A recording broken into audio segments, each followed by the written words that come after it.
তোমাদের সঙ্গে শেয়ার করবো চানা চাট। ঠিক আছে, এটাকে সিদ্ধ করে নিয়েছি, রাত ভর ভিজিয়ে রেখেছিলাম, এটা সিদ্ধ করে নিয়েছি, দেখো গলে গেছে পুরো। দিয়ে দিলাম জিরে, পেঁয়াজ, দিয়ে দিলাম আদা রসুন আধা ক্রাশ করা, একটা বন্যা হোগা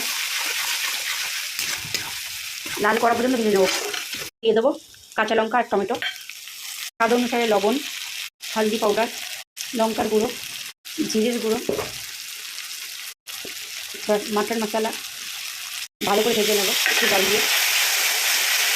তা দিয়ে একটু ঢেকে দেবো।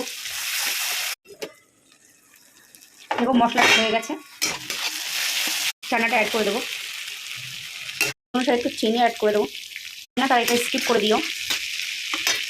ওর মধ্যে দিয়ে দেবো ধনে পাতা, মিলিয়ে নেবো ভালো করে। দেখি আমার চানাটা একদম রেডি হয়ে গেছে। এর মধ্যে দিয়ে দেবো একদম কুচু কুচু পেঁয়াজ আর টমেটো লাস্ট।